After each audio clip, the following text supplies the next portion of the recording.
জীবন এত সহজ না রে পাগলা। জীবনে চলতে হলে কত বাধা আসবে, বিঘ্ন আসবে, কত কিছু হবে তোমার জীবনে।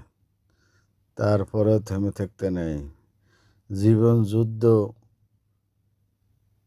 তোমাকে এগিয়ে যেতে হবে।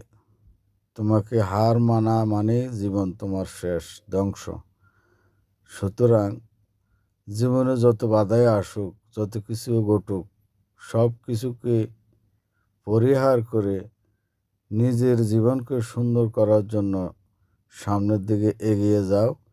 প্রয়োজন হবে তোমার কঠোর পরিশ্রম, ন্যায় নিষ্ঠাবান আদর্শ এবং উদ্দেশ্য যদি স- ভালো হয়, অবশ্যই তুমি জীবনকে পরিবর্তন করতে পারবে। এছাড়া আর কখনো জীবনকে পরিবর্তন করতে পারবে না। সুতরাং যে জীবনে যে যত কিছুই ঘটুক, তোমাকে সামনে অগ্রসর করতেই হবে, হতেই হবে। এটার নামে জীবন।